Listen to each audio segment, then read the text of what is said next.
Hey, we're live. It's the Three Guys Talking Ball podcast. A little bit of a different Three Guys crew today. Ethan is out on vacation as we have now a recurring guest and a live show partner. Haven't talked since.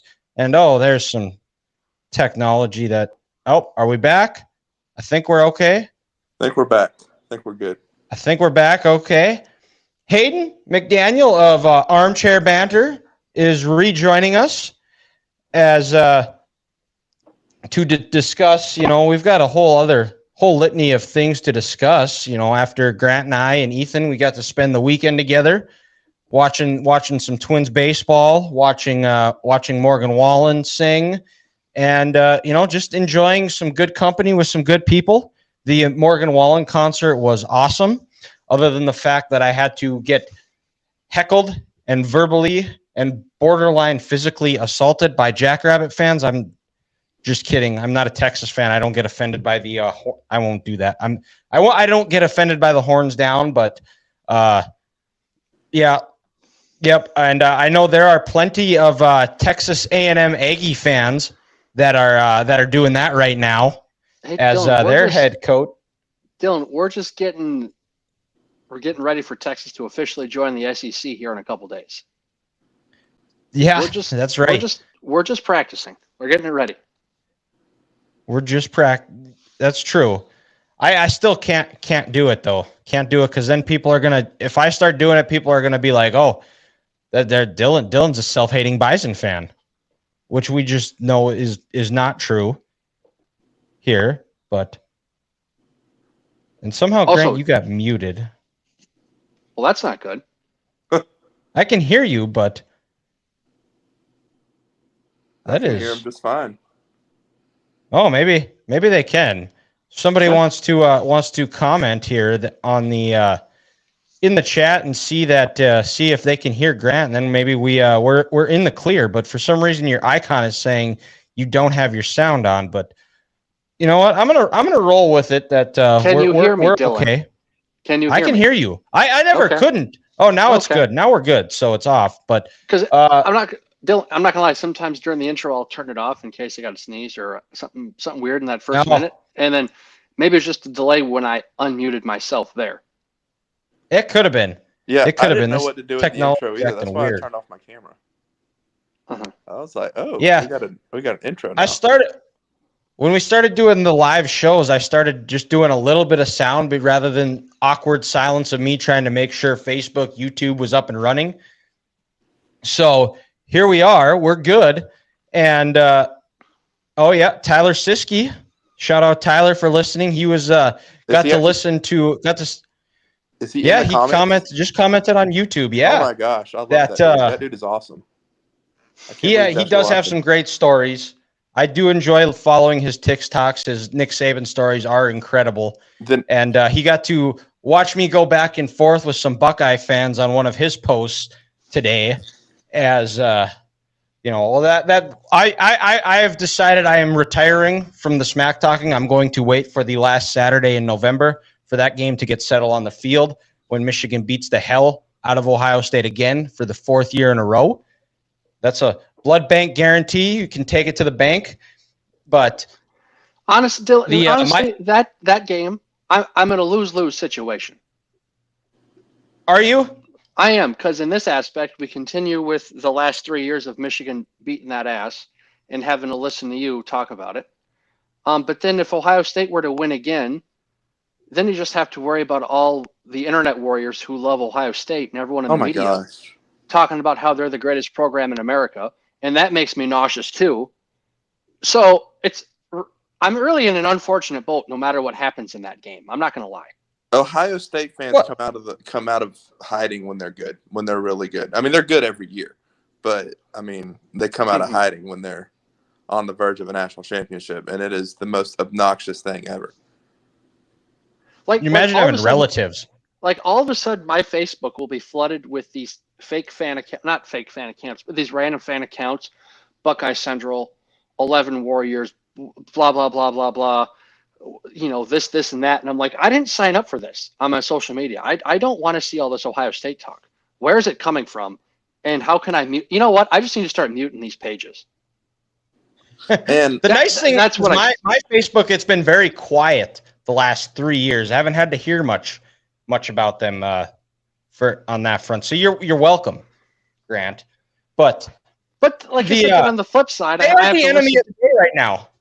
I'm just saying in general. I'm just saying, just in general, a broad statement. I got to deal with your ass or the internet warriors from Ohio, and it's a lose-lose. I would take I've only known Dylan for less than 6 months, but I'd take my chances with just listening to Dylan at this point. Like, because the internet warriors, oh my gosh, they're just. It's funny that Siski commented, because I commented on something about his TikTok today about Ole Miss, and saying that they could be either an 11-1 team or an 8-4 team after they lose to Georgia, then lose to Florida and Mississippi State, all 3 in a row if they lose to Georgia.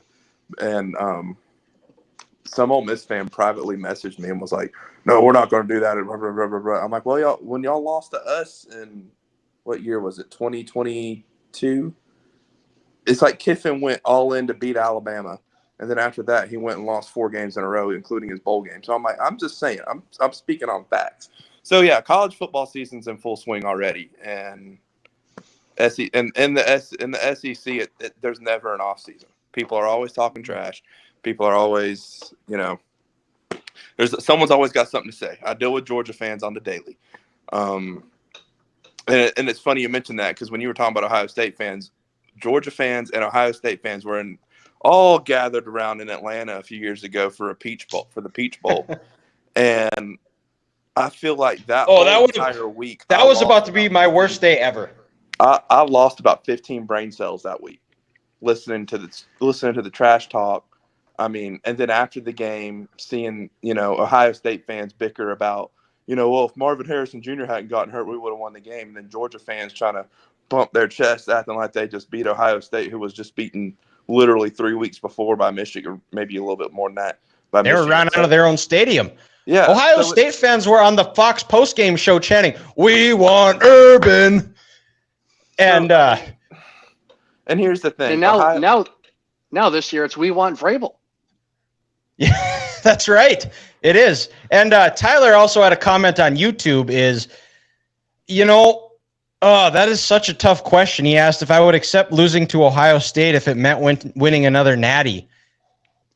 And, frankly, now that I've gotten to see Michigan win a natty, I'm not going to turn down another natty, but it wouldn't feel the same if Michigan were to lose to Ohio State. I would celebrate just like I won the last one, but that's the beauty of college sports is you would much rather beat your rival and lose in the national championship game 100%. Because the rival still owns that over you. Like, yeah, well, we beat you.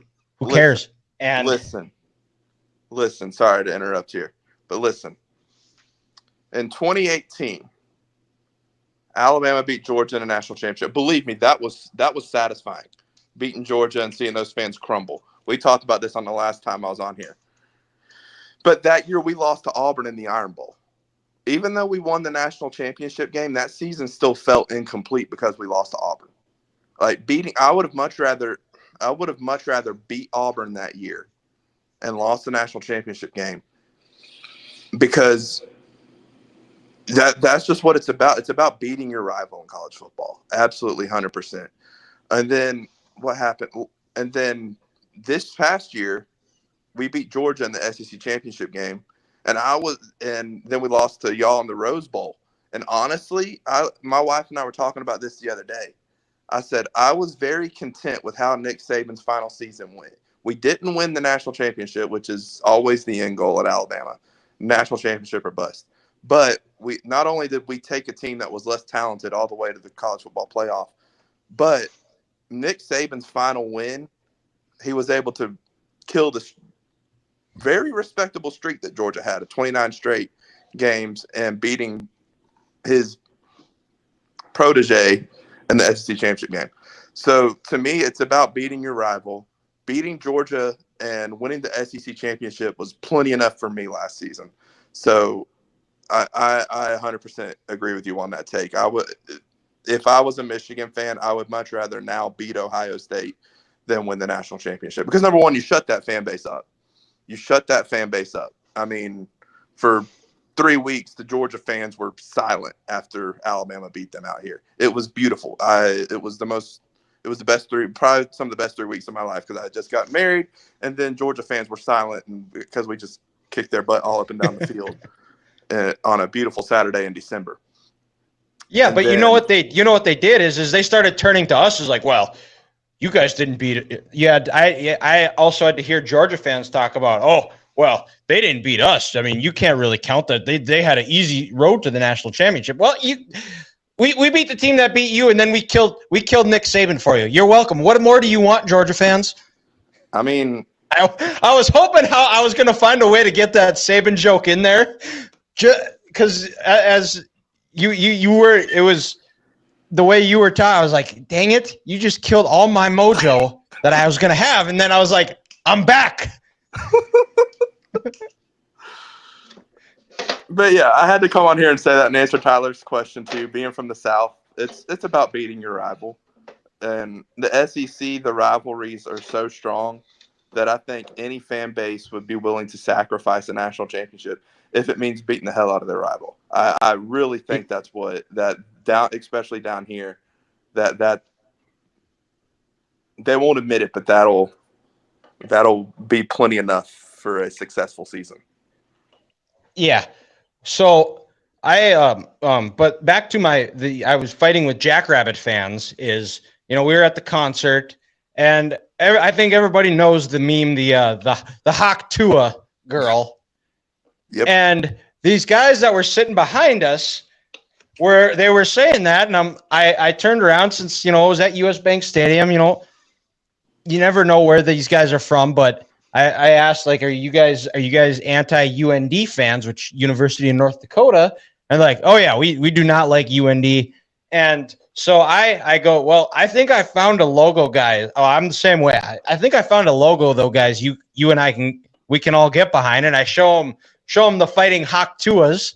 And then I asked, like, so where are you guys from? Who do you guys cheer for? And they go, oh, we're from Brookings. We're Jackrabbits. And it's like, oh, gross. I'm like, I NDSU, and in between the concert, like in between songs, I could start hearing them yell, "Horns down, horns down," and I was like, shut up. And I just turn around and I give them the horns up, and I try and I act like I have all 9 championship rings on, and it's like, didn't realize how heavy it was. And that's been my trump card. They've had a cute little run. Yeah, they got their 2 national titles. It took a completely diluted FCS, like all the good teams, to leave before they actually finally were able to have their cake. And NDSU, when they won their 9, it was when the FCS was at its peak. So I mean, yeah, they've got that cute. And when NDSU decides gets their invite to finally move up to FBS, they're going to keep stacking them. So, I mean, it's basically going to be like not even an FCS championship. It's going to be more of a Division II national title. Yeah. So, this leads to my a question for you, Dylan. Sorry, I'm going off script here. If NDSU beats Colorado in September, do you think the NCAA finally opens up to the idea of inviting them to the FBS? Because they've done it, but they've been competitive any FBS game they played. They lost to Arizona in 22, and that was their first loss since they lost to Iowa State in, I believe it would have been 2009. And they strung off. They beat Kansas the next year in 10, and then in 11 they beat Minnesota. 12 they beat Colorado State. 13 they beat Kansas State. 14, they got revenge against Iowa State. 16, yep. 16, they beat Iowa. And then 22, they had that big of a gap where they didn't. They were supposed to play Oregon in 20, and that obviously got canceled because of COVID. But I think they've been trying to since 2020 because they were very unhappy with the Missouri Valley canceling the fall season. Right. And I have heard on fairly good authority that not too long ago they were ready to announce and they accepted an offer or something along those lines, potentially to the Mountain West. And then that was right when before USC, UCLA left to go say they were going to join the Big Ten. And now it's getting tougher because they keep getting passed up. Missouri State's moving to the Conference USA, and it's a How tough is that? situation. Missouri State's horrible. Location. I've heard it's a really beautiful campus. I mean, they're in Springfield, Missouri, which is right. I want to say it's pretty close to in between St. Louis and Kansas City. So I mean, they might be. Well, Dylan, and going to FBS, that might excite that program, that school a little more, to where they could get some good recruits. They might get a better following of the fan base. And, if they're able to get some good recruits locally, who knows? They might be more competitive. Well, actually, I think Springfield, Dylan, is more south of Kansas City. Yeah. It's kind of in southern Missouri. Right. You're pretty close to Arkansas there. Is it? Okay. But to your point, Conference USA. Missouri geography. To your point, Conference USA, you're right down there. Close to all those schools. Yeah, and ideally it would be a football only, but it's tough for. I think maybe that's what they're hesitant. But I think NDSU, I think they have a good enough program stability and good culture to where they might have some rough years, but I think eventually they will be able to move up because facility wise, I mean, it's second to none, especially now. It was nice when we were there. But it's gotten even better now. They've got their own indoor football facility. They've renovated the basketball arena. Their track. They just redid the track a few years ago. The baseball field's really nice. Softball complex is really nice. So the facilities are D1 level. It's just waiting for that offer, and the geography, it sounds like, is one of the bigger deterring factors. But as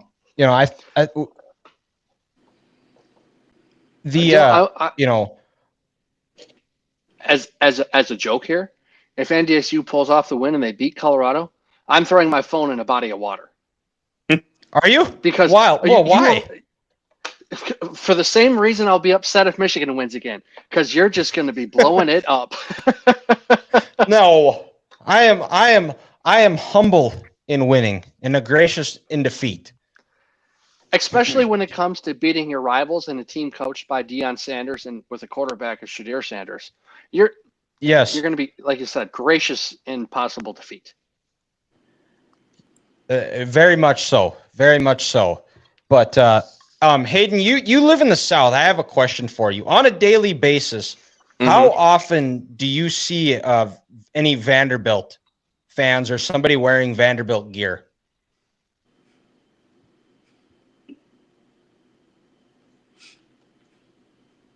I think that answers the question right there. That answers the question.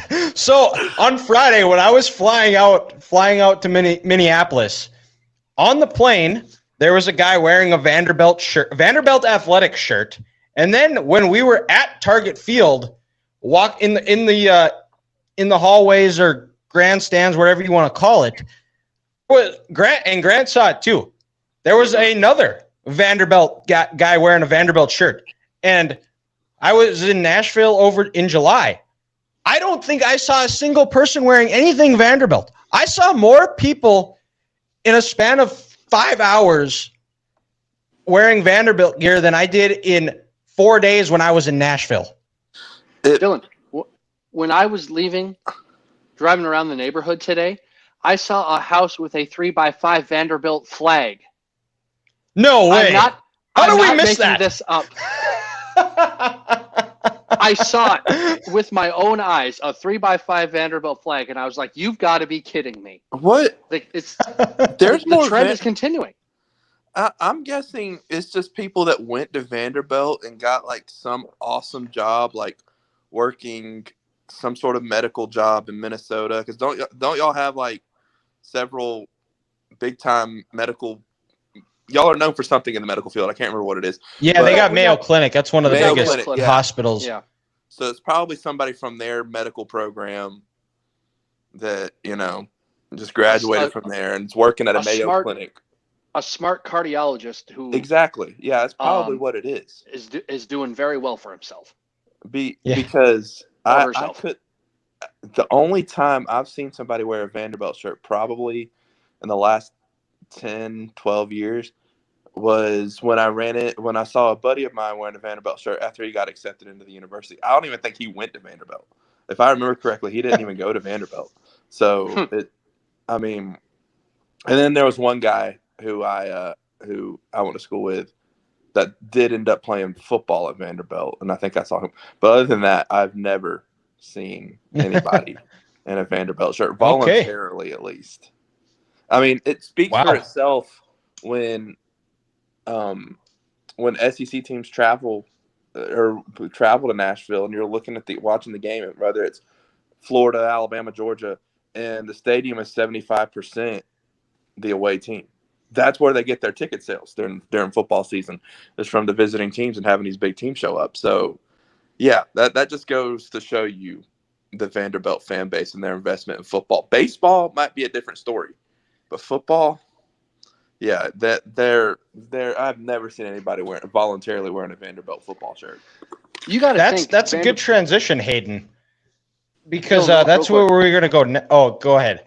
I was going to say, these bar owners and restaurant owners in Nashville, in the suburbs of Nashville, they got to love it when the football schedule comes out this year, and they want to see what their home games are. So, like, what visiting teams show up. Like, are you getting Alabama, Georgia, and Tennessee all in 1 year? Like, they got to just love that. Because everyone else is like. I know they're getting Alabama, and I think they're getting Tennessee. I think this is the year it's in Nashville. So they're getting both of those. I don't think Georgia plays Vanderbilt this year. With the whole new conference, it's not. And I just confirmed with my wife that Florida's not playing Vanderbilt either. So, but I do know they're getting Alabama and they're getting Tennessee. So, that's a good one. It's a great weekend. 2 great weekends for the city of Nashville. At least barn owners. No kidding. And I mean, I'm sure there's going to be concerts and the Predators will be around start that time around that time of year. But Dylan, I heard, is trying to maybe go down when the Vikings play. That's we're working on it. We'll see what happens. When is possible? November 15th. It would be. Okay. So I mean, whatever that weekend is. I'm like 4 hours from Nashville. I was trying to think. I'm like, when is this? Because I'm doing something that weekend. Oh no, that's my anniversary weekend. Never mind. I knew there was something going on. Yeah, you probably can't get away on that one. We wouldn't blame you. But talking college baseball, there was some drama as the A&M coach, after losing to Tennessee, which featured an all SEC battle. So Hayden, when you saw that the College World Series final was going to be an all SEC matchup, did you in your living room start chanting SEC? SEC, SEC. Considering it was Tennessee, who is probably the most obnoxious fan base in all of college football. Yeah, probably. So I do have to. Tyler comments after all our Vanderbilt talk. Vandy never has a home game. They don't. They don't. He's right.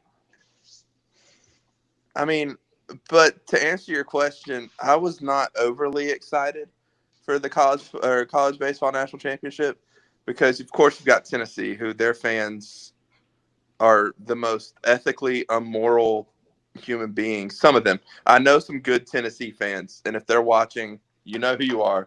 I love y'all. But We did see one on Friday. I need to become a Tennessee fan. Do what? Jokingly, I need to become a Tennessee fan if they're bad people. I mean, it's just some stuff. Like I've had my run-ins with them. And then you've got A&M, who you would think, okay, not too bad of a fan base, but literally just a cult.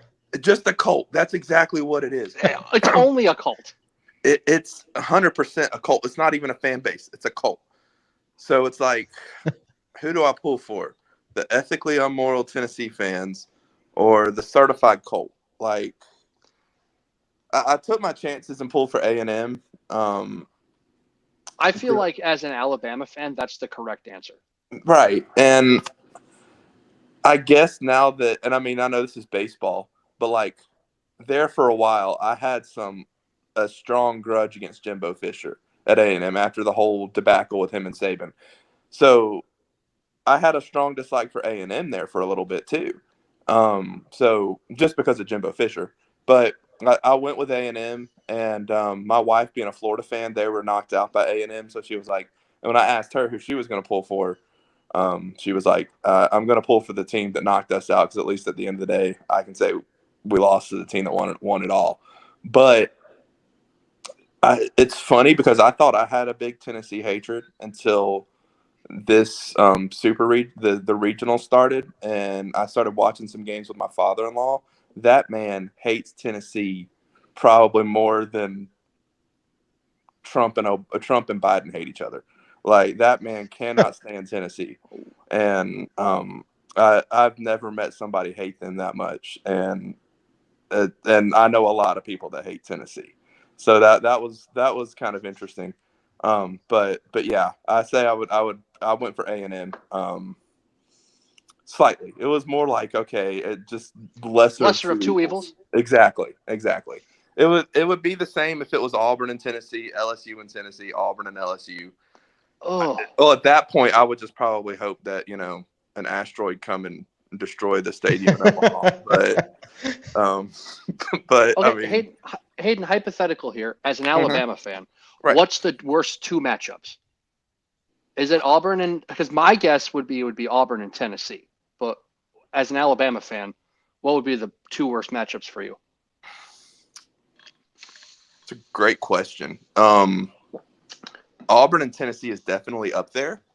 Mm-hmm. Of course, we have a strong dislike towards LSU as well, just because it's probably our biggest rival in the West, our biggest threat in the West every year. Most of the time, the West is going to come down to that game. So other than that, I don't really have a strong hate towards LSU, except during football season. But I would have to say probably Auburn and Tennessee. Now, if we're doing like a out of conference versus an SEC team, it would probably have to be Auburn and Ohio State. That would just be you'd have my least favorite SEC all-time school, and then you have my least favorite out-of-conference school. So, yeah, those would probably hypothetically be my two biggest, like, I wish an asteroid would just come and destroy the stadium kind of moments. That's kind of like what A&M fans wish happens to Jim Schlossnagle, the now Texas head coach, which, I mean, he goes, and then right after that, it is announced after he blew up at a reporter for why saying, scold like, the reporter like that? And the one, like, as soon as I saw his reaction, I was like, oh yeah, when we wake up in the morning, this guy's going to be the head baseball coach at Texas. And it was pretty close. And I think it was by noon here. Yeah. Okay. And so it was, and I won't read the entire quote, but it was basically like, why would you, that's ridiculous. I left I plan to be here for the rest of my life. I left my family for this. And it kind of sounds like it's been similar. It was similar to how he left Texas A&M or left TCU to go to Texas A&M. There was some shady stuff going on there. And really all the guy had to say was, right now is not the time for that question. My focus is the 40 guys in our clubhouse that just lost. We had a great year and loved every minute of it. But there will be a time down the road to discuss that. That's all the guy had to say. Was he going to get flack for it? Yes. No. Yeah. But to absolutely blow up at a reporter and, just berate him for doing his job and then to go do what has been rumored. You weren't going to do. I mean, very, very disgusting. And Tyler is right again. He said no matter what he said, he would have been thrown on the bus 1,000%. Right. But I think from a character aspect, I mean there are certain ways. I think it would have lessened maybe I think it lessens the blow a little bit where it was like, yeah, there could be a possibility, but now it's kind of coming out that it sounds like they knew weeks in advance that this was going to be a done deal. Right. At that point, almost just like when a coordinator in the NFL is going to coach in the Super Bowl and then leave the next day, or you see some assistants in college football, like when Dan Lanning was going to take the job at Oregon. Just say it. I know you're a head coach and you're not an assistant, so it's a different level. But at that point, if the rumors are out there, just be like, yep, hey, I'm going. But I'm going to put my heart and soul into these kids. We're going to try to win a title in Omaha. And then I'm going to go off to bigger, better adventures, I feel, after this. Right. I would have no problem with that at all. Especially had he admitted it. I know you don't want to admit that because you don't want to tell the players that because you don't want to kill the mindset before the game, especially a big game like that. But for me at least, transparency is always key. Like if you're going to tell me straight up, hey, I'm going to go take another job, but hey, we still got work to do here. Okay, I'm cool with that. I mean, as a normal human being, we take jobs especially teachers, and I know this is completely different from coaching. Sometimes we find out or we figure out 3 months in advance that we're not going to be at the same school next year. And so we have to tell our students, hey, especially in my field in special education, where I work with the same students for 3 straight years, we have to be like, hey, I'm not going to be here next year, but we still have 3 more months left in the school year. Let's finish strong. Let's keep working at your goals and let's keep doing what we need to do. So I would have no problem had he said that. It wouldn't come out right, and I know you don't want to mess with the player's mindset, but I would have respected him for it. But to do it the way he handled it, it reminded me a lot of how Lincoln Riley handled his last press conference at Oklahoma when they asked him, Lincoln, there's some rumors going around. He stops them immediately because he knows the question's coming. And he goes, I'm not going to be the next head coach at LSU, which he's right. He wasn't the next head coach at LSU. But the next day, not even 24 hours later, Lincoln Riley's on a plane to LA to be the head coach at USC. So it just reminded me so much of that. And I mean, I can't stand for somebody to just lie in front of and on national television and everything. I don't know how they live with themselves. I honestly don't. I mean, I know you're making a lot of money and probably money trumps all of that at that point, but I have no respect for people that just go on there and lie and then go to another school, especially a rival school. Like that was just a slap in the face, especially considering everything that's come out since then. Well, people that are from Texas, they say that is one of the better rivalries, and it's going to be coming back, and it just heightened it. Oh, absolutely, it did. But and everything right now obviously is rumors. We're going to see what's true. Well, you probably will never find out what's true and what isn't. Right. But I think it would be tough though too. If he accepted this job to go to Texas, because it's being rumored that it was already a done deal after the SEC tournament. There's no way they're going to let him finish it out. Oh no, that year. But no, It's a no-win situation either way. It sucks. Feelings are going to get hurt. If there was a way to make it easier, people would do it, but there really is no easy way. And that's life. We're going to move on here, but my question is, sorry, and then I'm done with this part of the topic too. When did he tell the administration between the final out of the game to the moment it was announced yesterday, which was, like I said, around noon our time, probably 10 a.m. y'all's time, 11 a.m. up where Grant's at. When did he have time to tell the administration? Because that had to, all of that had to kind of spiral out of control real quick. Was it on the plane ride home? Yeah, was it on the plane ride home? It was either home? that or it had to have been right after the game. He just tells Trev Alberts in the hallway there, Charles Schwab Field, hey, heads up, I'm taking the job at Texas. Good luck. See ya. And then that's an awkward plane ride home. Oh, yeah. And then, you were literally the head coach at your biggest rival. After that, whew. And the only school in that state that can compete with you in terms of money. All right, and recruiting. Yeah, absolutely. And recruiting and everything else like that. Absolutely. It's wild. Wild times in the SEC already. Everything is bigger in Texas. Uh-huh. And even their coaching drama.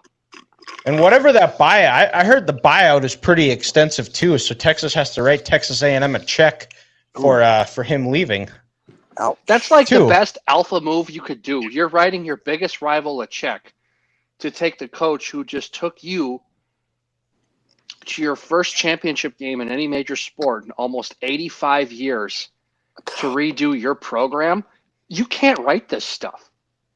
So Adam Schneider on Facebook, he our resident Aggie fan, he said that he told the team when they got off the bus at Bluebell Park. And I guess the AD of Texas was waiting about 30 miles outside of town to pick him up after he got back from the College World Series. Oh, this league. So you mean to tell me he sat at a press conference with those players right beside him and told them that and said what he said, and then gets off the bus and tells those 3 hours later. God. Oh, hey, by the way, how I just berated that reporter? Yeah, that was all true. I'm leaving your ass. Then today, before he really got started in his press conference at Texas, he had to turn around and apologize to that reporter. Oh my God. That's the worst part of it all, is he had to stand there and you could tell it wasn't genuine. You could tell he was just he said, I'm sorry to the young reporter that for the way I responded, I could have handled it differently, yada, yada, yada. He's like, but in that moment, I really didn't want to talk about the job. But you had no problem talking about it 3 hours later. I mean, golly. What an embarrassment, man. God. And he didn't even speak to the team. He just told the AD. He just told Trev Albert? Yeah. Oh man. Oh, what geez. You can guarantee next year the first time Texas goes is a College Station. Is that where when they go to College Station, they're throwing high heat at that first batter. Oh yeah.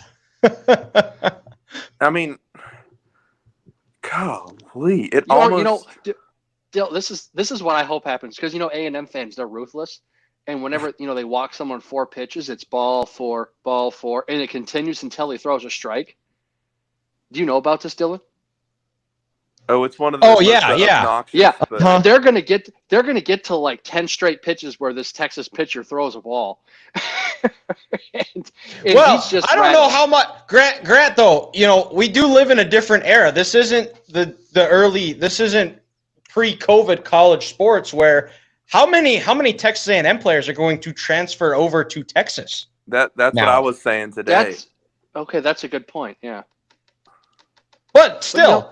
The people tell me, maybe they might just let some they might let some Texas A&M just lifelong fan come out and be the starter for the game. and say, do whatever you want, and just huck it as hard as he could. You also can't tell me there isn't some 5-star, 4-star recruit out of Houston this year whose both parents went to A&M, and he has a hatred for Texas. They can't recruit him quick, get him to A&M, be the day one starter, and throw some high heat. Oh my gosh! I want to watch this game next year. I'm fully invested. We might as well just fly to College Station. Let's do it. Well, we could. Dylan, you know this. My wife and I are currently doing ballpark tours, trying to knock out all 30 Major League ballparks.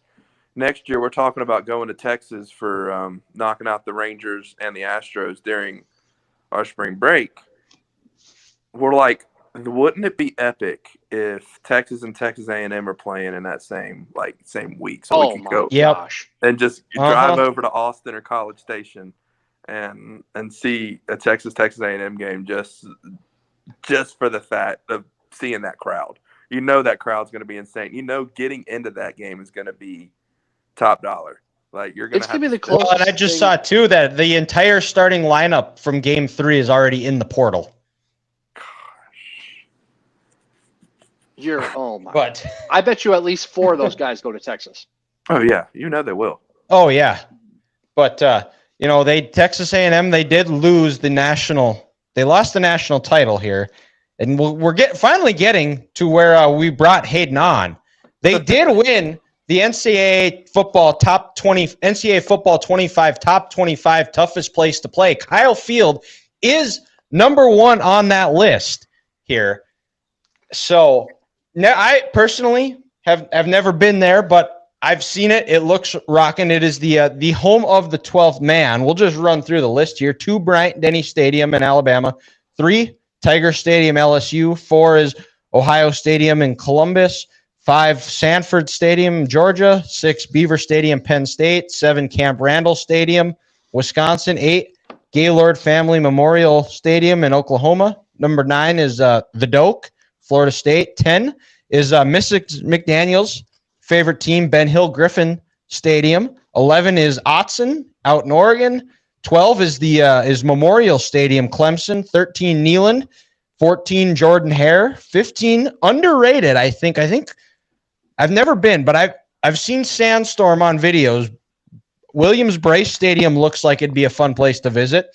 Number 16, the defending national champions, Michigan Wolverines. Lane Stadium at Virginia Tech is 17. Rice-Eccles Stadium is 18 in Utah. 19 is Darrell K. Royal Stadium in Texas. 20 is Grant's former favorite team. In theory, he's still an Iowa fan, is Kinnick Stadium. 21, Notre Dame Stadium. 22, Spartan Stadium. 23, Donald W. Reynolds Stadium in Arkansas. 24, the Blue Turf, Albertson Stadium. And rounding out the top 25 is where more cowbell, please. And I need some more cowbell. Davis Wade Stadium at Mississippi State. Now, a good chunk of these, Haydens, is in your neck of the woods. And initially this list, and I'm getting some information here from noted guy who hates winners and doesn't like winners because he cheers for a lackluster team in Mississippi State, Brandon Walker. But he has said that Bryant-Denny Stadium is not actually that loud.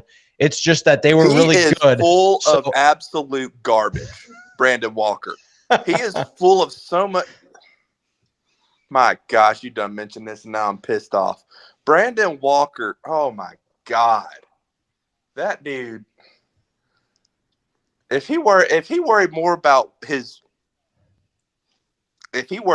exercising and dieting, the more he worried about pissing off Alabama fans, maybe he'd be a productive member of society. That's how much I think of Brandon Walker. He's a piece of garbage. So anyway, he's just bitter that Mississippi State hadn't won shit in the last 15 years. That's how he is. He's bitter that we ruined their best season in their program's history because they went into Bryant-Denny and we went and gave them an ass kicking on national television on CBS at 3:30 in November back in 2015. Pardon my language for those that are listening to me right now that know me. I don't really cuss very much, but my God, Brandon Walker is a piece of shit. That's all I can say about that. So Hayden, that game, Grant and I we actually came up with a famous saying watching that game because it was a game that Alabama led for most of the way, and and Mississippi State made a late comeback to get it to within one score. And when it was nut crunching time, Alabama was able to run out the clock and take away, not give Mississippi State the ball back. And Grant, that was in college, and Grant, I think Grant texted me, Alabama lifts in the morning. And that's when one of our sayings is that's how we determine toughness is they get up in the morning and they go work out. And that was if you are excited and singing Dixieland Delight sounds incredible too. NDSU has their own version of that, similar to that, but anytime I hear the song Dixieland Delight, you can bet I'm belting out Roll Tide. Absolutely. Listen, if Bryant-Denny wasn't such a tough place to play, why is it taking special teams like LSU from 2019, this year's Texas team, to go into Bryant-Denny and beat Alabama? Those are the only two teams in the last decade that have done it. So I don't want to hear his garbage, especially considering we've whooped his team's ass for 17 straight years. So, God, I'm still on this Brandon Walker thing, and I need to get off of it before I get sued for defamation. But one last thing before we kick Mississippi State to the curb is that on TikTok lately I've been seeing a lot of the number one songs when teams won their last conference championship. Do you know when the last time Mississippi State won a conference championship? Never. 1941. I was going to say they're in the middle of World War II. Probably because all the other good players were at war. Yeah, that's probably what it was. Well, probably because all the other good. Listen. Disclaimer: I have a lot of respect for Mississippi State. I like that program. Rest in peace, Mike Leach. But Brandon Walker can make them the most unlikable program really quick. Well, yeah, to your point, Brandon Walker, he's just a fat slob who's really not that smart. Exactly. He got his education from there. A Cal college. Well, I mean, easy on the Cal college. We both Grant and I did graduate from a Cal college, so we won't completely disregard that. Oh no! When it comes to talking about Brandon Walker, talk your shit, Hayden.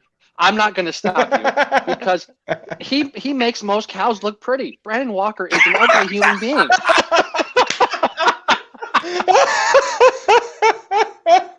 And I'm glad you brought up the Mississippi State thing because I saw they were on there and I was like, they have more than one fan. Thinking about that loser, it's like that cowbell noise sounds generated. It sounds like the music you hear in an NBA arena. Like, am I watching the Memphis Grizzlies play Toronto on a Tuesday? Because there's no one at the stadium. Exactly. And they had one good year, Hayden, and also one. Mississippi State's a shitty school because they wear Adidas, so they must be poor. And two, their color scheme is awful. Like, yeah, and you can't get behind that. Like, they don't deserve anywhere to be on there. Anywhere on this list. Let's just look at it here. Look, all the big games ever played in Davis Wade Stadium, Mississippi State's lost. You should not be on that list unless you have an iconic win. Or yes, like you have to have an iconic win. Look, and my wife is sitting right next to me, and she'll say it. Florida hasn't been very good the last few years, but you still walk into the swamp on a Saturday, you're going to be fearing for your life because that stadium's going to be loud. That stadium's going to be rocking. And Florida has some very good wins in that stadium. They beat Tennessee last year by 2 touchdowns. They beat Utah 2 years ago. Utah a few years ago. Absolutely. They have some big wins in that stadium over the last 5 years. Mississippi State, I can't think of a game where yes, they beat LSU in 2020 in COVID when nobody was at the game. And LSU was post Joe Burrow, post Jamar Chase, post the most absolute incredible college football team of all time. So that's their biggest win. Okay, congratulations. You won a cookie. But other than that, we went in there and beat them by 3 touchdowns, and we weren't even a fully developed team last year. We went into Davis Wade Stadium week 5 after getting our tails kicked by Texas and after struggling to beat USF and finally coming around in the Ole Miss game. We go into Davis Wade and we drop 40 on on Mississippi State. So, I mean, and we weren't even a fully developed team. We beat them by 3 touchdowns. So to tell me that Bryant-Denny isn't a tough place to play, Davis Wade, if you didn't have those stupid, annoying cowbells, you'd be irrelevant. You'd be absolutely irrelevant, Brandon Walker, just Like as you that- are. Which 'Cause I hadn't reminds heard me- your name for months until they mentioned it. Which reminds me of the. I remember when I was reading Clay Travis's book Dixieland Delight, where he went around to the every SEC stadium, and when he got to the point to the Mississippi State, he said that he still has yet to meet an actual Mississippi State graduate. So he's not sure if anybody has actually graduated from that school. I want to see Brandon Walker's degree. Come on, put your money where your mouth is, Brandon. Show me that diploma. Put it on Twitter. I'll shut up after that. But so looking at this list, initially I think Lane Stadium, I don't think that's getting the flowers it deserves because No, it's not. we all grew up on that in this where Virginia Tech, they were never a national. Every couple of years they were in a national title hunt, but that stadium, Enter Sam, that place, literally you watch it shake. And Absolutely. I think originally I would say that I think Autzen could probably move up higher. I've never been to Sanford Stadium, and I'm also getting my takes from Brandon Walker saying that place is not as loud as is not the sixth toughest place to play in the country. It's just that Georgia's been good the last he's few right years. about that. Georgia, and I'm going to get a lot of hate for this. Overhyped. Georgia's overhyped. Absolutely, I would agree with that. I mean, they're good. They've won back-to-back national championships. I mean, you've got the cell phone thing and the lights come on in the fourth quarter. Cool. Dixieland Delight still beats that by a mile. But yeah, it's not loud. I mean, it's loud, but it's not intimidating by any stretch. I mean, South Carolina went in there for 3 quarters last year and was beating Georgia in that game. Mm-hmm. So, I mean, if you can do stuff, I mean, it's not an intimidating place. Georgia just happens to have a really good football team, and that's how they're winning their games. That has nothing to do with the environment. But yeah, I would agree with him on that. It's not a. I mean, there's some cool tailgates going on, and I mean, after the game, if you want to hangover the next morning, that's the place to go. But but I mean, other than that, there's not. It's not as impressive as people want to make it out to be, in my opinion. Guys, another good place to go if you want a hangover is Kinnick Stadium. Speaking from experience, is that the Fargo Dome? That is Kinnick Stadium. That's where Iowa plays. Grant's been there for both those games. He can attest, and those are some stories that shall remain in the vault and if you're off air, Iowa, as we can tell. Watching Iowa's offense, you have to. The last few years, you've had to probably drink to forget, to make it interesting. To make the offense. And you really question yourself. You're like, why did I spend money to watch this garbage? Because they make you question yourself, and it's like, do I want to commit bodily harm watching these idiots try to play football? Because it's bad. Right? It looks like that first scene of Dodgeball when they're trying to teach all these guys to dodge, and they can't play. It looks like that. That's how I would compare the Iowa offense.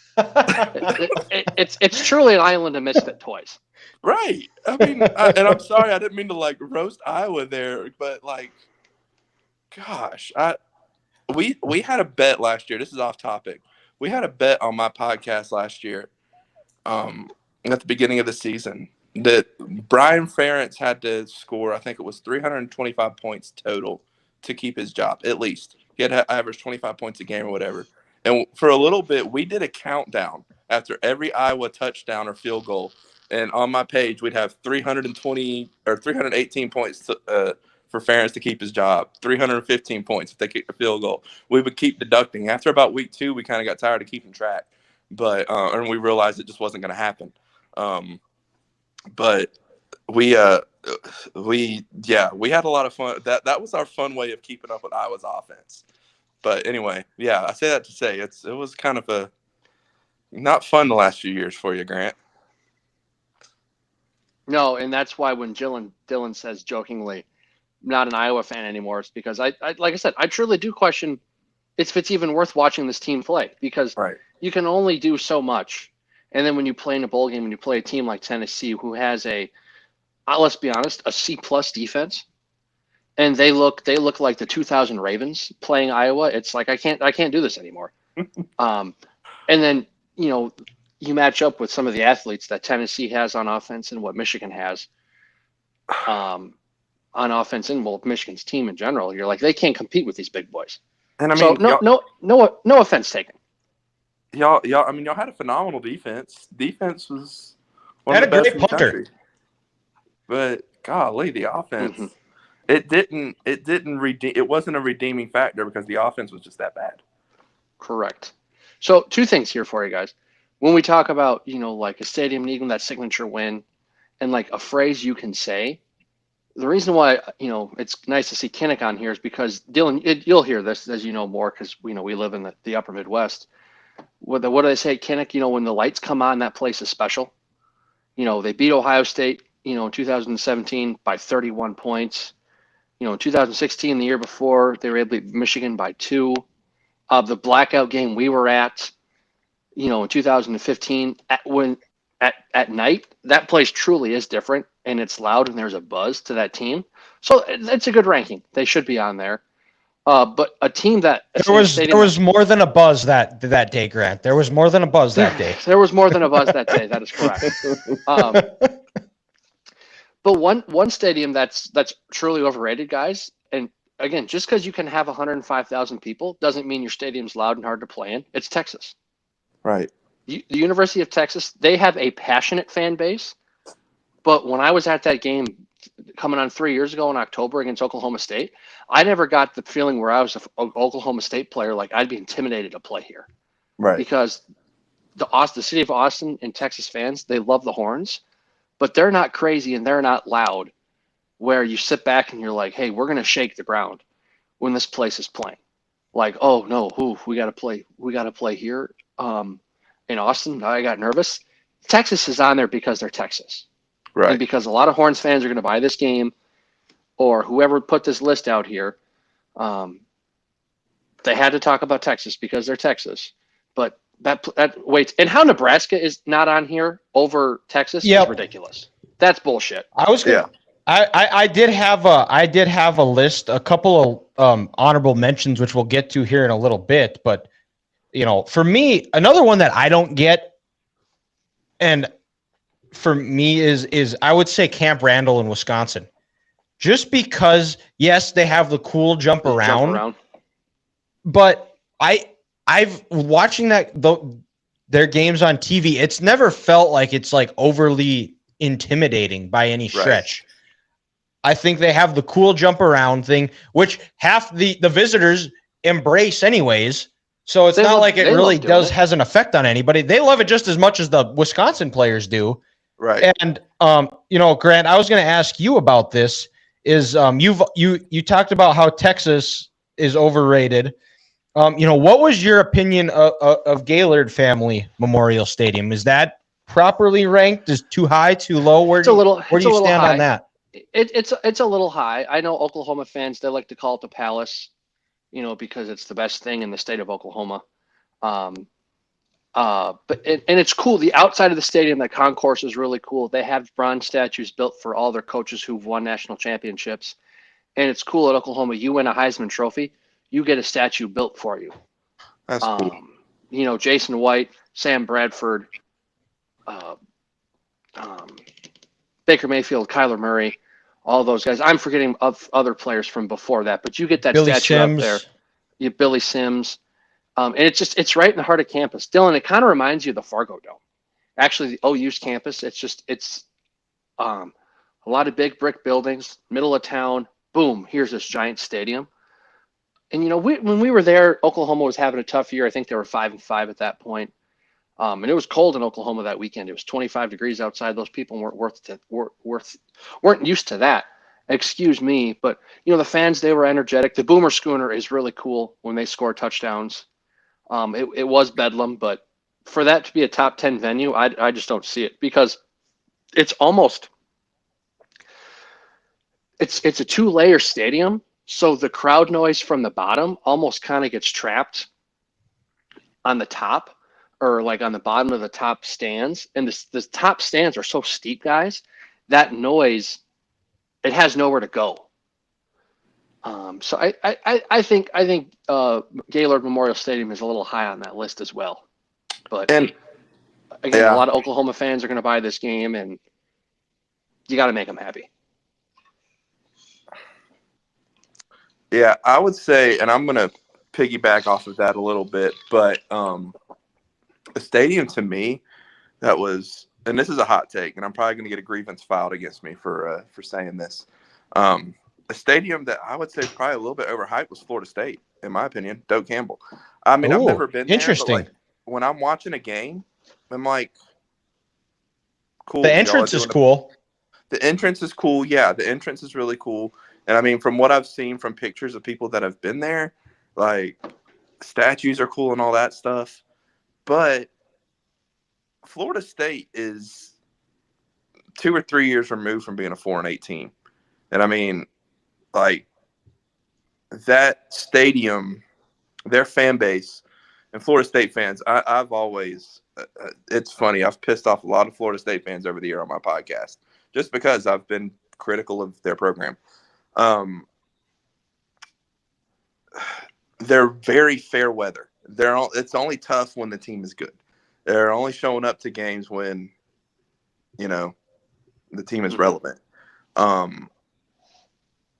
It's only on that list because Florida State is just made the college football playoff. They didn't make the college football playoff, but they were just on the outside looking into the college football playoff this year. They went 13 and 1. 13 and 0. 13 and 0. And so losing to Georgia. Overall, like to me, I wasn't overly thrilled to see that in the top 10, especially over Ben Hill Griffin. I don't even think it's the loudest stadium in the state of Florida. I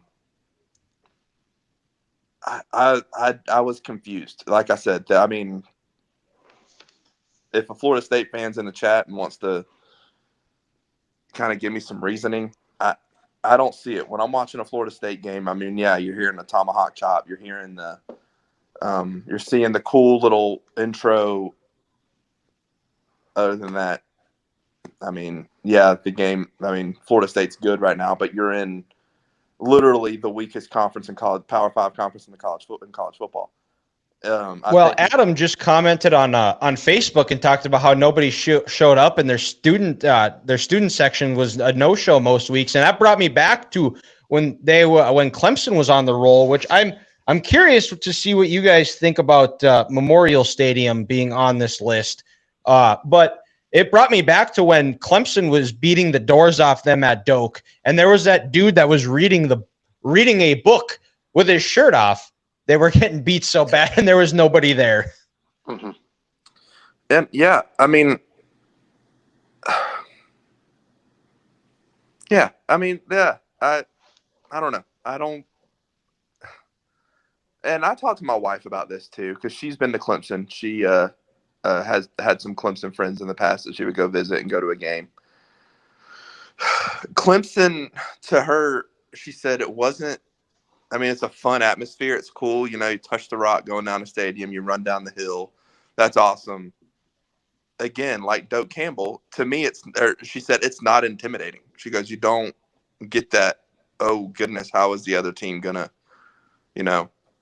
gonna be able to do anything through that situation. It's not an intimidating place. It's a cool place, and the tradition's great, but it's not intimidating. And so I would say Clemson's probably a tougher place to play than Florida State. That's just my take. That's what I was gonna say. But for Clemson, probably justifiable being in the top 15. Florida State being in the top 10. I don't see it, especially ahead of another stadium on that list that's in the SEC. that it's a fan. It's a place. I was very vocal earlier how I feel about those fans, but say what you want about those fans in Knoxville. That place is loud, regardless. I was going to say that Neyland should be a top 10. And I think it should the be only a top thing 5 you need to unit, see, probably. the only thing you need to see is go watch. Sorry to bring, and probably I don't blame you if you don't want to watch this, Hayden. But the Alabama-Tennessee game back in 22, seeing the smoke out of that place from all the cigars, and it borderline registered as an earthquake after they kicked the game-winning field goal. It was incredible. It was why you watch college football. Absolutely. I mean, I was in a very bad mood the rest of that day because the Braves got knocked out by the Phillies in the playoffs that night, that literally 2 hours before Tennessee kicked that field goal. So I was just in a bad mood the whole rest of that day. But when you go back and watch that game, it's a phenomenal game. And now I go back and watch it and I think, oh, if that hadn't happened, if this hadn't happened, we would have won that game and it'd be 18 in a row right now we'd be talking about. Or no, maybe it's 17. I can't remember. I can't count. Too many to count. Wasn't it for exactly. however long Saban was there, right? Right. Until, Minus last year. one, So basically. however many of, 16 also, 1. So it would have been 17. The number 1 stadium, which is just ridiculous, and I'm going to go back to shit talking Texas A&M, Kyle Field. Why are we putting a perennial 8-4 team as the toughest place to play in college football? Congratulations, you can have 110,000 people there. Dancing, it's the whole, giving their arms around each other and doing all that weird crap. Yeah, so we're promoting cults in this country. I thought in the cults in Texas, thanks to the Waco siege, we thought this was a bad idea. Why are we giving these people a platform? Unless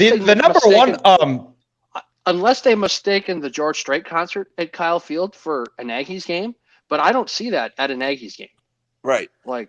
And yeah, I mean, yes, they show up for the Alabama game. They show up for the LSU game at night. The LSU game at night. But I think for the most part, though, they do have a pretty good following. Very rarely do you go to Kyle Field or see a game on TV at Kyle Field where it's not sold out.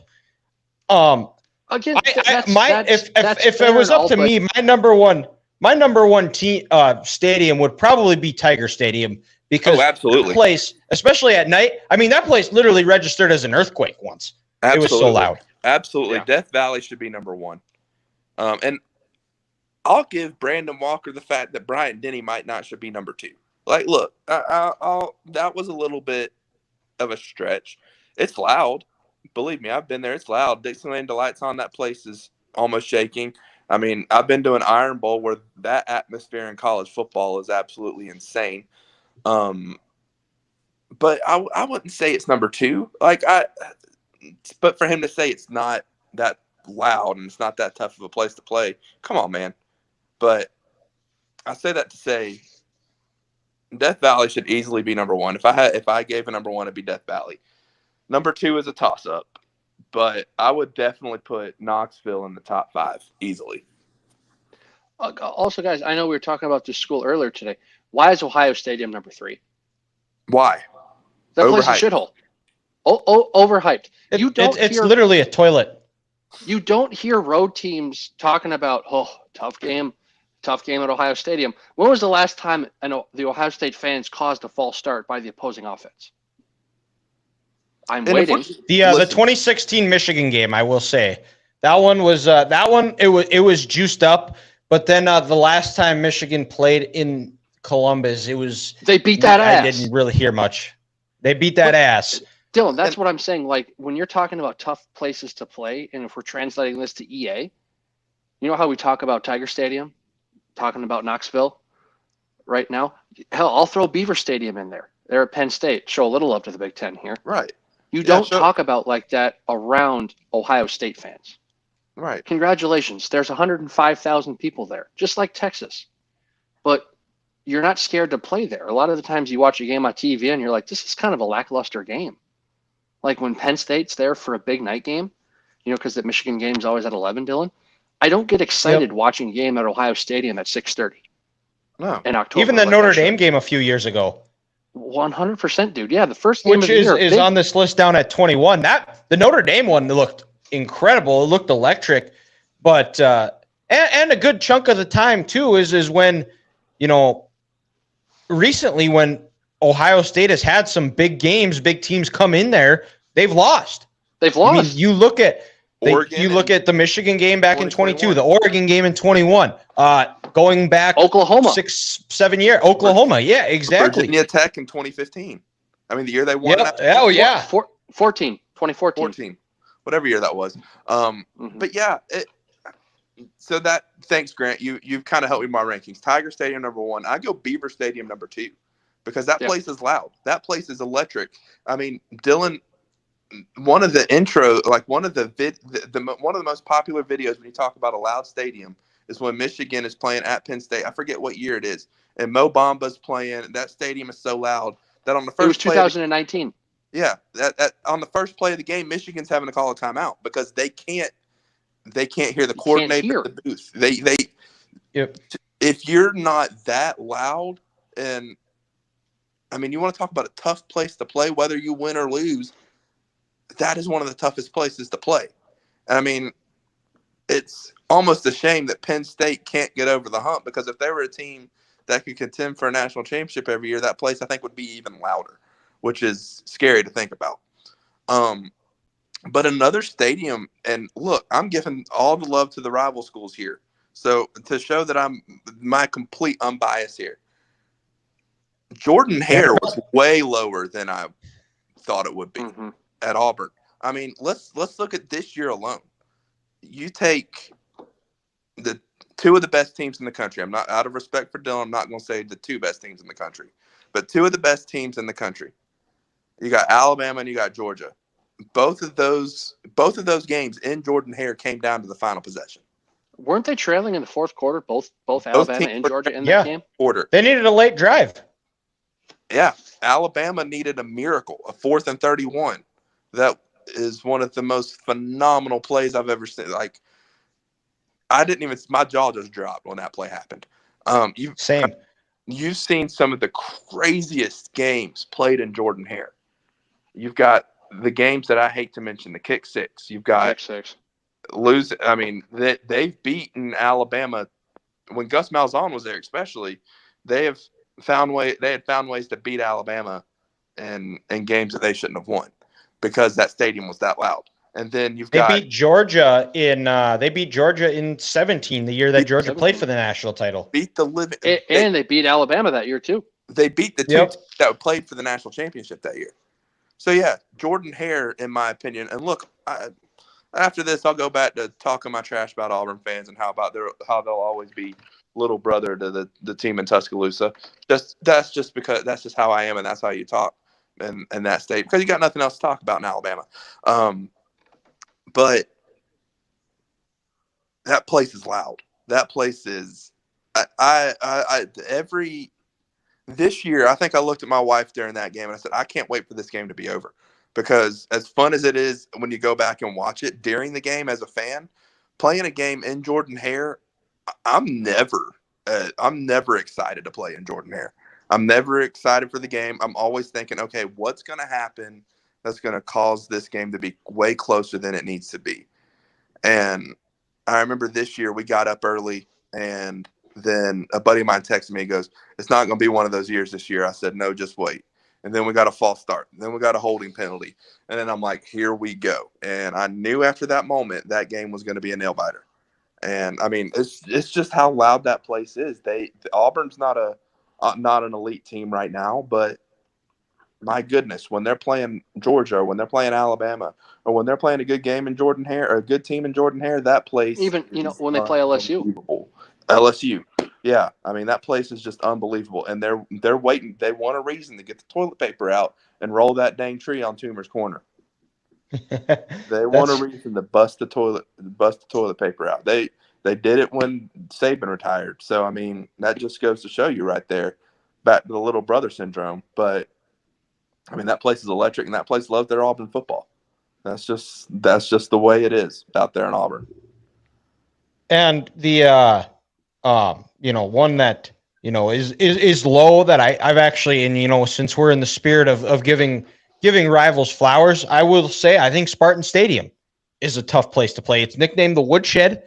That place is, and when it's really good, when they were rolling in the early 2000s under D'Antoni or 10s, that place was a tough place to play. It was loud and created a lot of false starts. But I mean, I don't know how much higher up the list I would put them, but I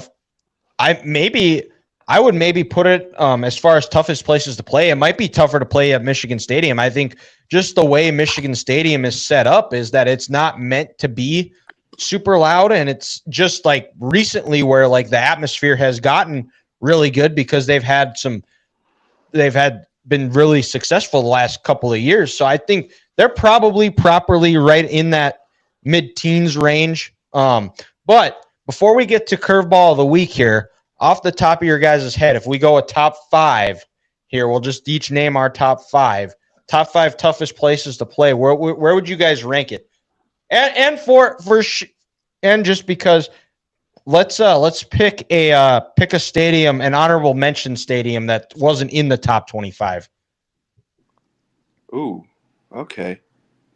So I'll start with my honorable mention. I had a couple. Is Reser Stadium at Oregon State. The way that stadium is set up and all the sound it channels down, it's kind of set up like the Seahawks where they have those overhangs because of the rain. And then another one is that nobody talks about is Washington State, the Palouse. That is another place that gets loud. And you see that's a weird place where you see a lot of teams that go there and die. And remember, USC's been knocked out of there a few times. Oregon's lost a couple of games there. So the Washington Stadium is an underrated. Wisconsin lost this year in the non-conference out there. Yep, that's right. But who are your guys' honorable mentions? Ooh, that's a great question. Go ahead, Grant. Dylan, you mentioned one team in Washington. I'll go the other team. What about Husky Stadium? When that team's good, absolutely. When that team is going, when they got their Purple Rain, going this year, that's a loud place to play. Like you said, it's built right on the lake. You got people coming in on their boats there. It's loud. It's rocking. They beat Oregon this year, just there. And, they had that big game a couple of years back against USC. I know USC won that game, but people keep talking about Husky Stadium, and that just looks like a beautiful place to play.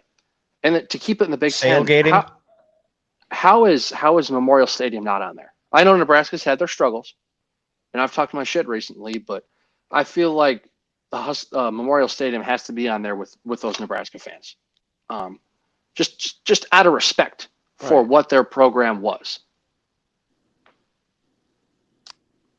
Yeah, well, and they still have the sellout record.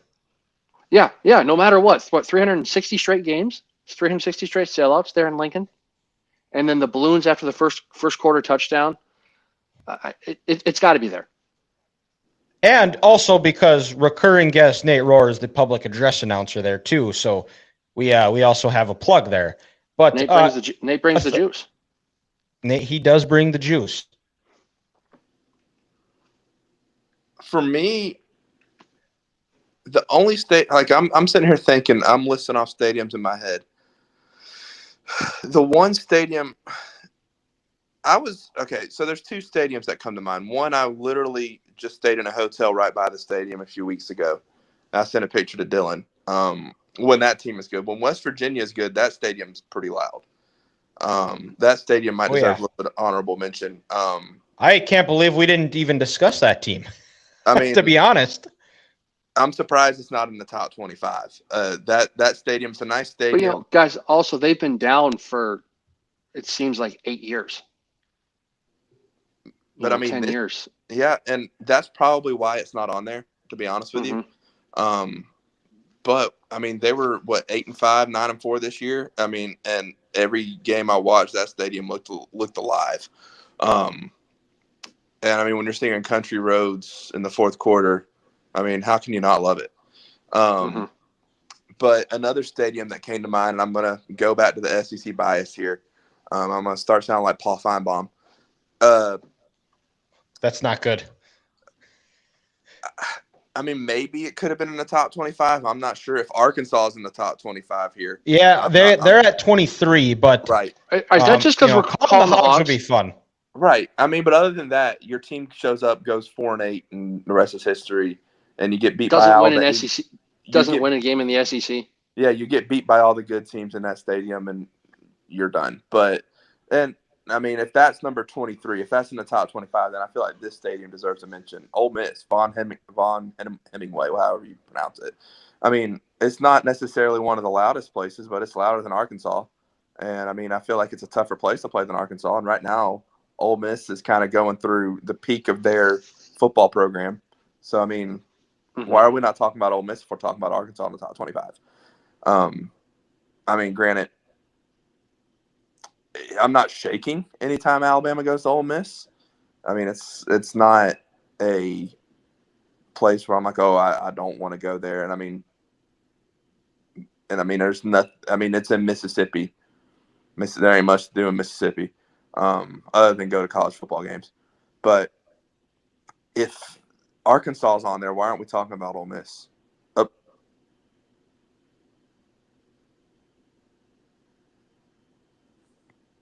Yeah, hey, you see what I'm seeing too? Yeah, I'm seeing that too. He's talking, and I'm like, wait a second.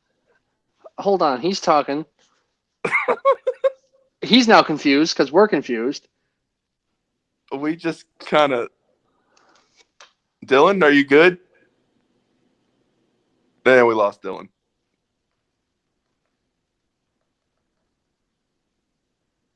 Flag on the play. Official review.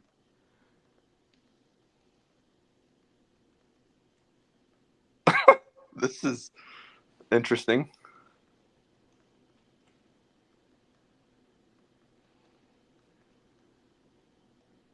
Oh, is he back? Oh, hold on. I know there's a weird thing with his internet at his house. Sometimes it like randomly goes out, or if he's not connected to the right name, it gets funny. It's already the pre-tornado internet outage. Yep. They're conserving their energy already. Yep. All right. There we go. We got him back. All right. Can you guys hear me? Yeah. Was it a pre-tornado internet outage? I don't know. It's my internet. I reset the router before we recorded tonight. So I don't know why it was doing that. And I could hear you guys talking about I could hear you talking all about the tornado whatever. So I'm not sure what is just technology. It's we just not able to do we just got a dial-up internet last week here. We told one of Grant's friends that, and she may or may not have actually believed me when I said that. And but anyways, I was very entertained watching you have a full-blown conversation with yourself. I mean, Grant and I were just sitting here watching, and we're just like, okay, like. Could you guys hear me? No, we couldn't hear you at all. That's why, like, I'm talking, and I look, and you're talking, and I'm like, what's going on here? Dylan, from my vantage point, Hayden's talking about Ole Miss, and then you look like you're blabbling on something else or talking, but nothing is coming out. Like, it's almost like Tony Reale muted you, and you were talking, and we couldn't hear anything. But we could see you talking. So my internet has just been so fed up of me talking all the time, it just decided to mute me. That must have been what it is. That could be it. So, but anyways, go ahead, Hayden. So basically, all I was saying was to wrap up my point and keep it short, because I know I like to ramble and rant. If Arkansas is in the top 25, why aren't we putting Ole Miss in the top 25 of the toughest places to play? I mean, there's not a lot of tradition at Ole Miss. I get that. I mean, the biggest tradition is Archie and Eli Manning, but I mean, and it's not the most intimidating place to play, but it's more intimidating than Arkansas. If we're throwing Arkansas in the top 25, you might as well throw them there. To your point, okay, we're calling the Hogs cool. The game starts, and by halftime, Arkansas is down 24-3, and half your fans are gone.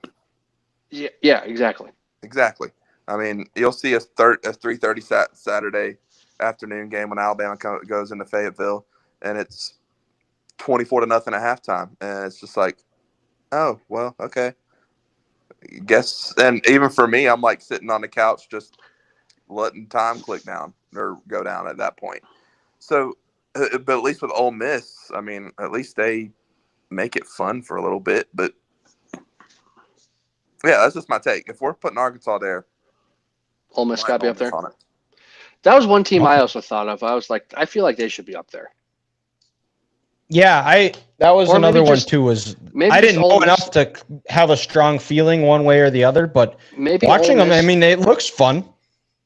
Maybe Ole Miss just catches some flack because people think of the Grove and they think of tailgating, and they don't think much of the atmosphere, for the game inside the stadium. But was Oklahoma State on there? They were not. Oklahoma State was not. I mean, I could see that's another one. When Pickens gets going, when that place gets going, like they are on top of you. And it's loud. And a couple of those Bedlam games, and even when Texas went there, when that place got going, Stillwater was cranking. So that's another snub too. You could argue. I don't know why I'm just not thinking about that. They've won some big games. They won the last two Bedlam games that were played in Stillwater. They've beaten Texas the last two times the Horns went to, Oklahoma State, and then it's just a loud place. And like I said, those fans are on top of you. So yeah, why isn't Boone Pickens Stadium on there? I mean, I don't know why I'm just not thinking about that, but I mean, it's a good point. Yeah. Why isn't that there? So all right, then let's go to our top 5. We'll see if it repeats, but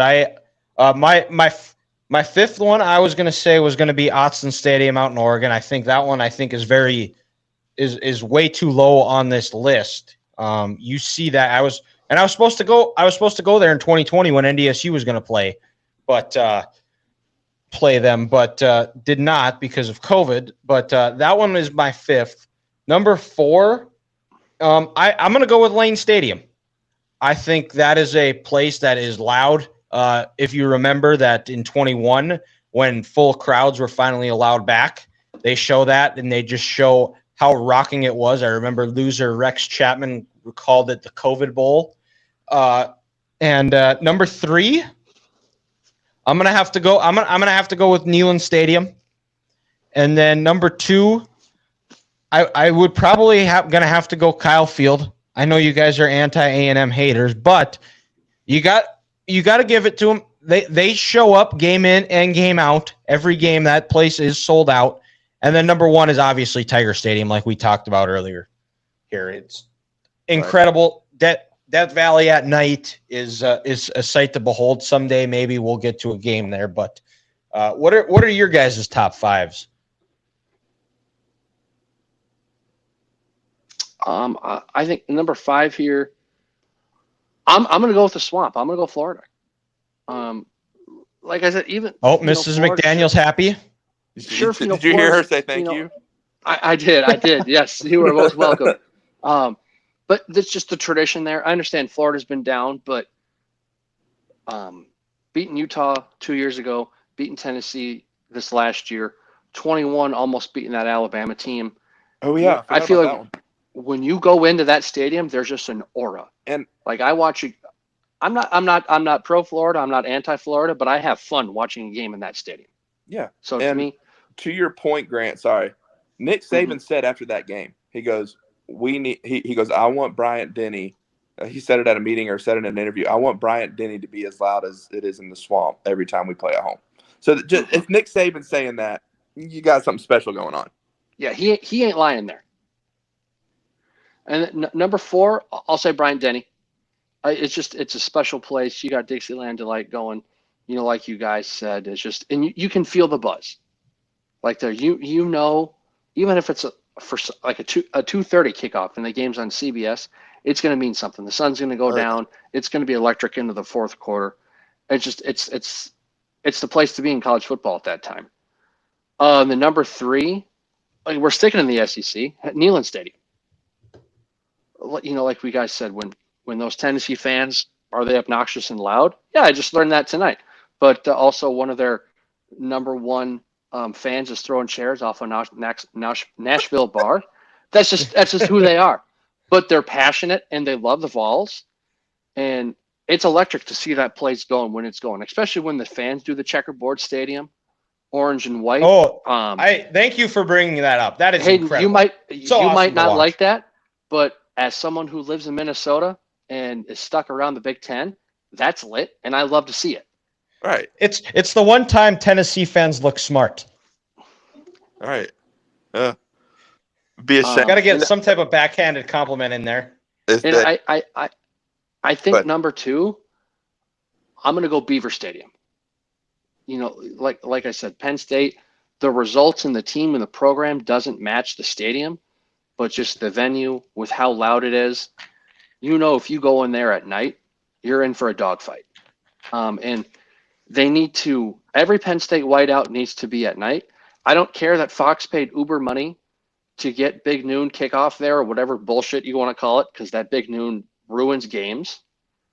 I hate Big Noon. If Ohio State is there for the whiteout, that game needs to be at night. And that whiteout might be the best game in college football each year. It's electric. There's an awesome buzz to it. And number 1, it's Death Valley. It's not even a competition. It's the place to be. If we're singing Call in Baton Rouge, give me a little Garth Brooks going. Nothing better than that. Oh, I mean, yeah. Then you got the neck theme song that. Yeah. Hey, oh, yeah. Way. Bleep, bleep, bleep, bleep, bleep. Yep.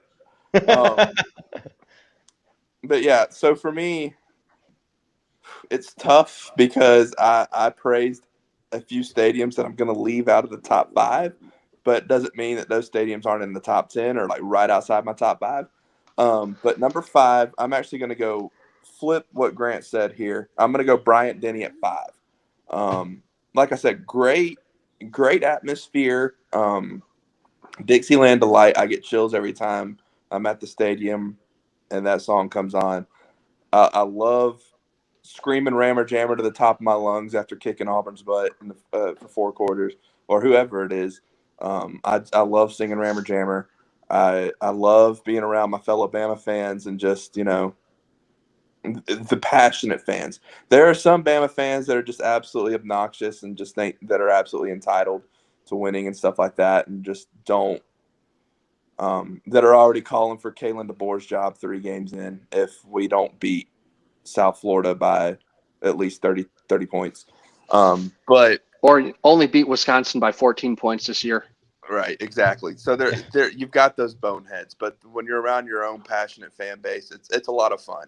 So I'm going to go Bryant-Denny at number 5. Number 4, I'm going to have the Swamp.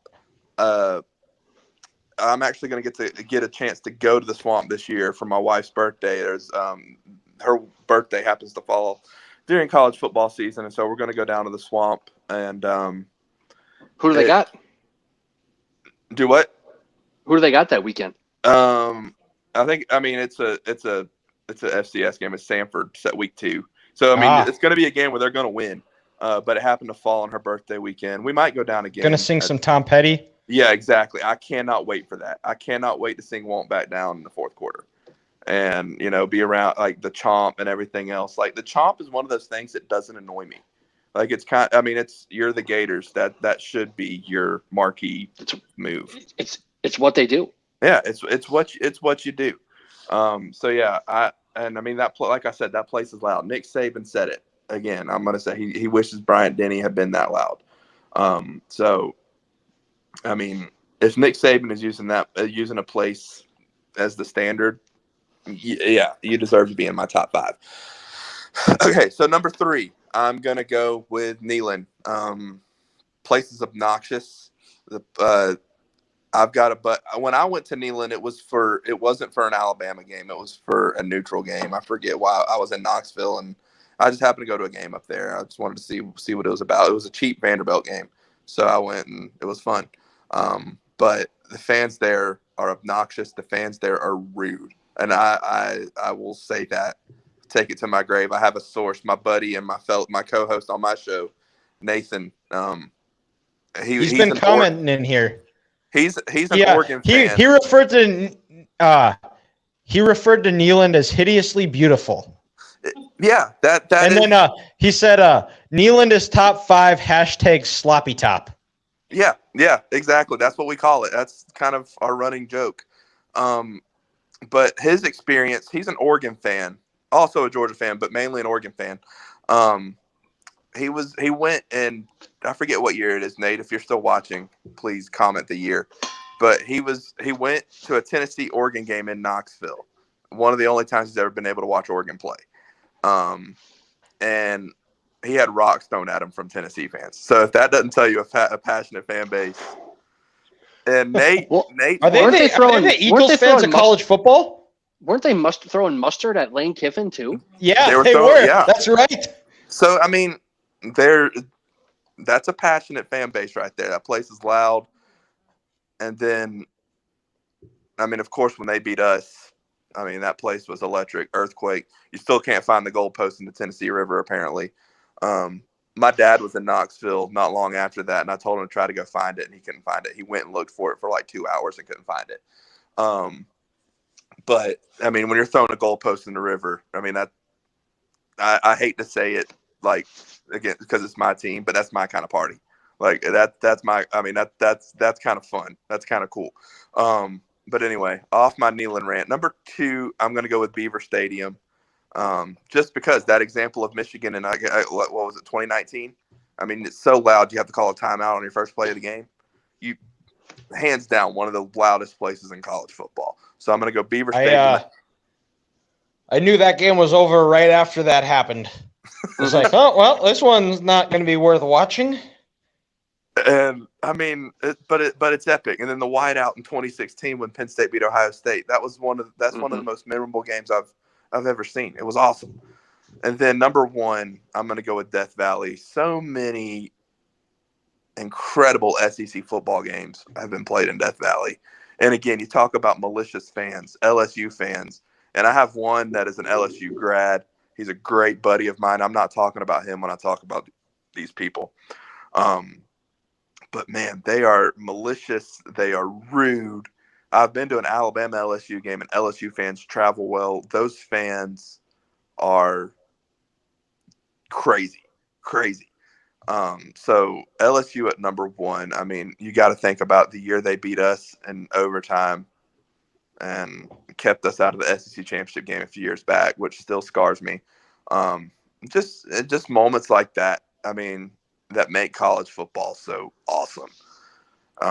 But yeah, Death Valley, a Saturday night in Death Valley. It used to say Saturday nights in Death Valley where opponents' dreams come to die. And it definitely is one of those places where opponents' dreams definitely are hanging in the ballots for about 60 minutes on a Saturday night.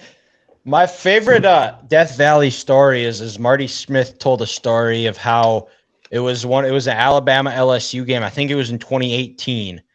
And it was like 5 a.m. They were getting ready to do game day. And this LSU fan he said you could smell the liquor coming at like from 20 feet away from him as he was walking up. And he's holding the handle of Jack Daniels and offers him a pull and says, "Hey, Marty, welcome to Death Valley." Yeah, I mean, I would love to go visit there one day.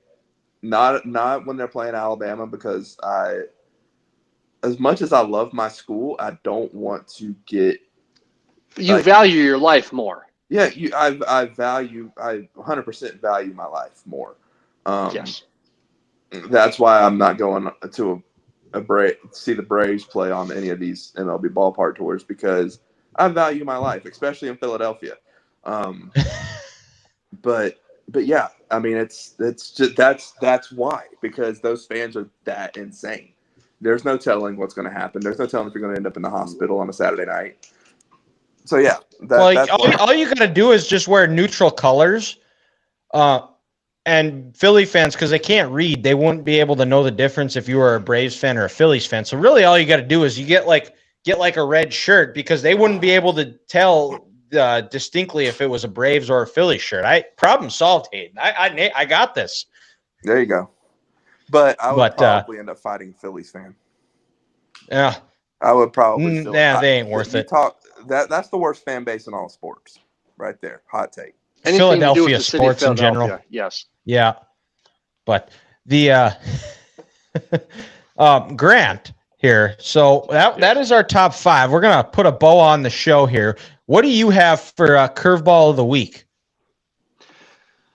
Yeah, so me and my parents, 2 sisters, we've been talking about going on a family vacation here next summer, boys, out to Acadia National Park in Maine. And it got me thinking, what would be one national park that you guys would like to see that you haven't been to yet? Or what would be the first one you'd like to go to if you've never been to a national park? Well, I've been to Theodore Roosevelt National Park. I was there today, actually. There you go. But for me, I would probably have to say either Glacier or Banff. Go checking out one of those places. Because Banff is in Canada. Yep. Well, yeah, we'll include our Canadian listeners because they need some help because the Oilers couldn't win the event. they haven't had a not even it's their sport and they haven't won one since we weren't even alive the last time they won a Stanley Cup. I thought the Maple Leafs won it a few years back. Oh no, nuh-uh. Nope.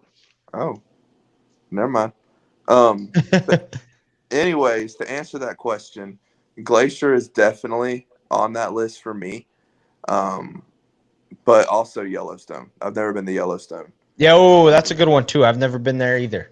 I would love to visit Yellowstone. My dad's been to the Grand Tetons. I don't know if that's considered a national park, but it is. Yeah. But he says that's a must at some point. So any of those 3, I would say, are on my list of places that I want to visit one day. Mm-hmm. You know, I know I'm not much to do anything about the state of California, but something would be special about being in Yosemite and then just kind of up there, Northern California, just seeing those big sequoia trees. Guys, I think that'd be pretty breathtaking. And then also out in Utah at Zion, which is kind of those rock formations. And if you wanted to. I love that. I've been out there. That's pretty cool. Mm-hmm. And then what's that hike called? Is it Angel's Landing, where you like almost have to sign your life away? Right there. That would be something special about seeing that. That would be epic. That would be awesome. I love Utah in general. Utah is one of my favorite places. My wife and I are only been in the airport. Do what? Only been in the Salt Lake City airport. No, you got to go out to like Moab and then like Grand Junction, Colorado, and all those places. Mm-hmm. I've heard good things. Unbelievable. Unfreaking believable. My wife and I are actually talking about going out there for our 1-year anniversary. We're going out to Colorado and just doing some stuff out there. So there you go. So yeah, it's ironic that it's fitting that Grant talked about that tonight. Grant's a secret mind reader, actually. Low key, he doesn't kind of him.